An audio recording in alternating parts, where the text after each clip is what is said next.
Hey everyone, welcome to the video. I'm Amy and I post new videos every week. Today's video is going to be all about the Tower 28 Sunny Days, what are they calling this? Broad Spectrum SPF 30 Tinted Sunscreen. I have the shade 05 Fairfax. That is the fairest shade.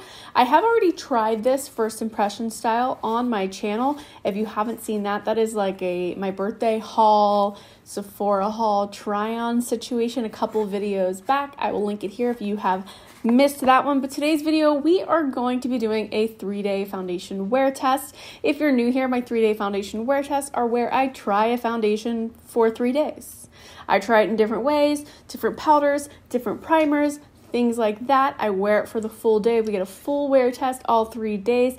Now I can really see how the foundation is on my skin, if it breaks me out, anything like that, as well as show you guys what it looks like at the end of the day. And I like to do back camera on my phone so I can get as up close and personal as possible.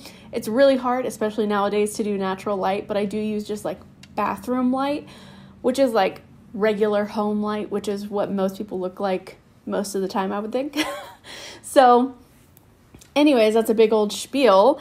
If that sounds like something you're into, go ahead and like this video so I know you like it. Subscribe if you haven't already, and let's go ahead and get into it. Now, like I said, I did already do like a first impression of this, so if you want to see like my first reaction, then head to that video. But I am going to overlay the application today because I am wearing it today, as well as a swatch of it on my skin. And I will also do swatch comparisons to other foundations right here while I tell you a little bit about the foundation. Now I am going to be reading from this bad boy. Sunny Days, 14 flexible shades, $30 each, available online and in stores. An everyday lightweight 2-in-1 sunscreen and foundation hybrid designed for problem-sensitive skin. It has SPF 30 in broad spectrum UVA, UVB, 100% mineral non-nano zinc oxide formula, visible light protection including blue light, soothing ingredients for UV stressed skin, light to medium buildable coverage, 14 flexible shades, natural finish, not too dewy or matte. So they did a bunch of testing for this. They did the FDA required testing, the EU INT required testing, some irritation and derm testing, and some phototoxicity testing. And this is the first and only makeup with the National Eczema Association seal of acceptance. So basically it's supposed to be great for sensitive skin, non-comedogenic, it's benzene-free, vegan, and cruelty-free. It has prickly pear, which soothes and protects from blue light, white sage, which is reparative, and it's an antioxidant, and aloe vera, which calms and soothes. It does not have sunscreen filters, fragrance, alcohol, coconut oil, gluten, animal byproducts, palm oil derived ingredients, microplastic, non-ethically sourced mica.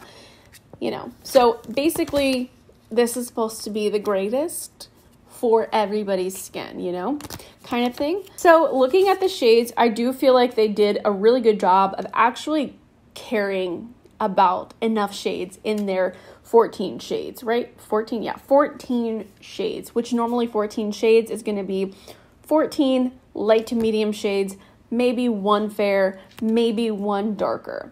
But these, I mean, I'm only looking at what's here. It doesn't show the shade bottles. It just shows like the skin tones. Now I did purchase the fairest shade, and I am not the fairest human. So yeah, but I also don't know how flexible these are, but I know, so that, but I do feel like this goes, by looking at these pictures, a lot deeper than a lot of foundations that even claim to go a far way, if that makes sense. I'll put up a little a picture of it as well there, so you can see it, besides where it's like shining reflective glare situation that I just showed you.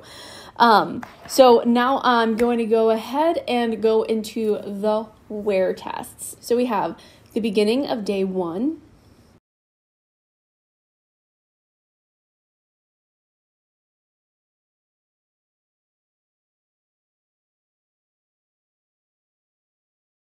the end of day 1,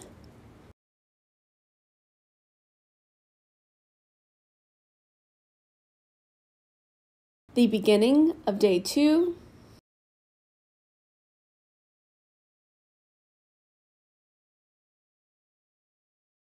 the end of day 2,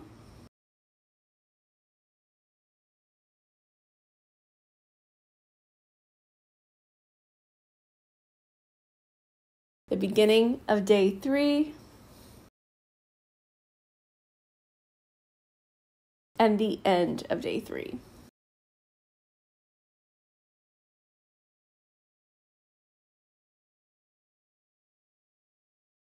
When I'm going to do a foundation wear test, a lot of times, like especially when it's like a new foundation, I try to steer clear of reviews and any info of what other people thought of it. So I haven't watched any reviews at all. I have seen some posts on Instagram. I haven't read them, but the overall feeling that I'm getting is that people really enjoy it. That's what I'll say. I did see Mariah Leonard post, I don't know if it was on her Instagram stories or if it was on Twitter, I can't remember, but she posted pretty much live throughout the day as she was trying it, and she had a lot of trouble taking it off at night and then found that it broke her out afterwards because she couldn't get it all the way off. Not because it was comedogenic or that the actual products affected her skin, but the fact that she couldn't get it off. So that's one thing that's really stuck with me throughout this, because I wanted to mention it because I always double cleanse. I always use some sort of oil or emulsifier or something before I wash my face. So I have not had any problems taking this off at night or anything like that. But I would suggest that if you do get this, that you're doing that. You're not going to be able to just use your face wash to wash this off. You are going to need like a microfiber towel and some cleansing balm and really get your whole face first and then wash your face. So I just want to throw that out there so that I don't forget, actually. So along with that, what I want to say is that this foundation affects my sponge differently than any other foundation. This does have that kind of texture, almost similar to MAC, what is it called? This one. A similar feeling because it's got like, almost like it's like a skincare with pigment in it kind of feeling. So I could see it working really well using your fingers. But if you know me, you know, I'm a sponge girl through and through, a sponge girl. And this one does like soak into my sponge and stay there. Like I will wash my sponge, wring it out. There will be no color on it. It will be completely pink like this color. And then I will go to dry it with a towel and then more of that foundation surfaces. It gets deep into my sponge. So I feel like it's going to make me ruin my sponges faster.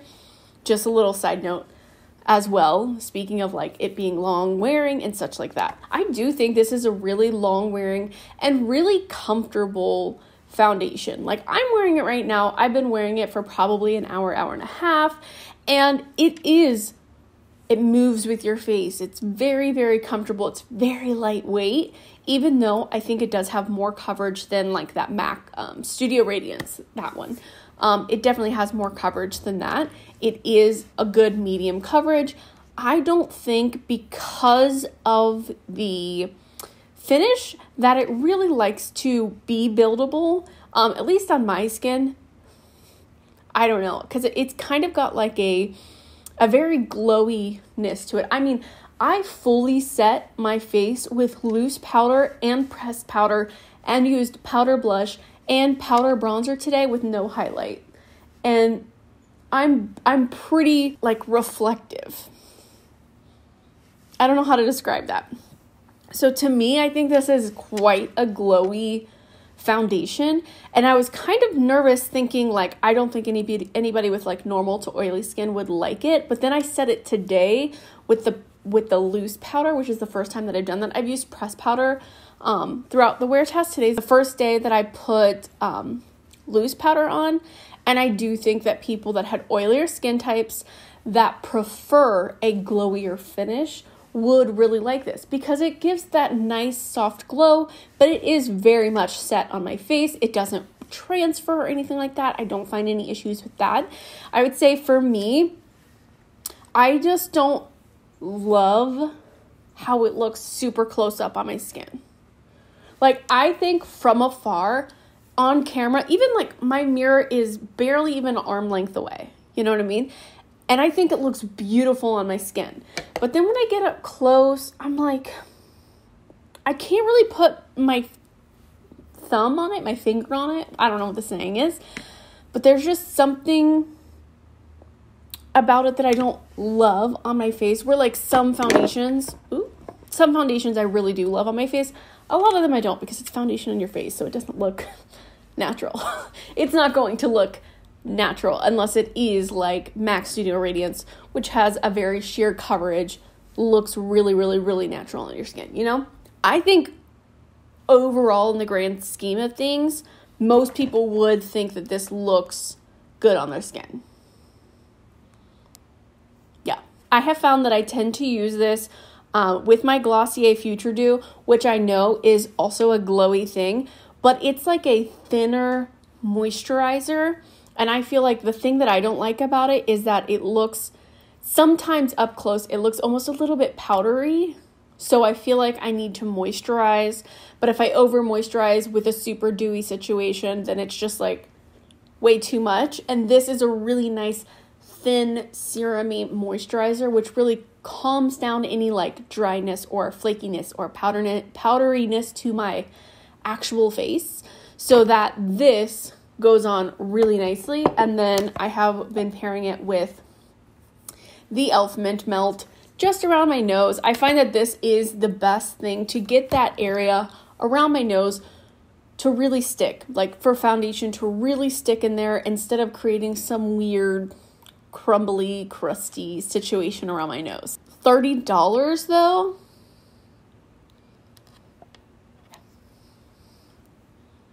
I really wish it was like 28.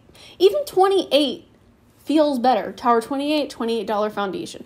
$30, it's just, it hits that mark. Whereas the rest of Tower 28 is a pretty, like, affordable. It's between drugstore and high-end. You know what I mean? Like, it's got $14 lip glosses, $20 blushes. So, like, I just feel like $30 is, like, a little bit too close to high-end prices. You know, I wish they would have done $28. I would have felt that, like, that would be a perfect amount for this, if that makes sense. Overall, I do really like it. I think it's a great everyday, all-day kind of foundation. And I do think it looks really good. And the color is really good as well. It's one of those ones, it's like, it looks really good, right? It looks good. And it's really good on paper. Like, it checks off all the boxes, but there's nothing about it that pulled at my heartstrings. Do you know what I mean? Like, do you ever have products that you're like, I don't know why I love this, but dang if I don't dream about it at night. There are products like that. Like, I can list foundations in my head that are like dream foundations that I'm like in love with. Like, you love all your friends, right? I love all my friends, but like there are some people that you just like click with perfectly, right? And there's some foundations in my head that just do that. And this one doesn't do that. But I can't vocalize, ruminate on what that might be. But I would say if you were looking for a fair, dry skin girl to tell you their thoughts and like give you a yay or a nay, I would say yay. You know, I would say I wouldn't run out and buy this, right? But if you were thinking about it and you need a good skin tint and you love one that has sunscreen on it, also the sunscreen does not irritate my eyes, which does happen with other foundations. So that's good if you have irritable eyes like I do. And it's reef safe. I mean, it knocks off so many things. Like, I do recommend it and I do really, really like it. And I will continue to wear it as an everyday basis for sure. but it just doesn't tickle my fancy in the way that some foundations do. Not a lot, but some foundations. But yeah, those are my final thoughts. I don't know. I've been babbling about that for a while now. I hope I got it all out of my system. I hope I answered some of your questions. If you have more specific questions about this foundation, let me know down below. I would love to talk more about it. And if you've tried this foundation, you have the same or different skin type or same or different experience than me, let us know down below so we can talk about it. But yeah, that's all I have for you guys today. Thank you so much for watching. I hope you enjoyed this video. If you did, please give it a thumbs up. It helps me out so much. Subscribe if you haven't already, and I will see you in my next video. Bye.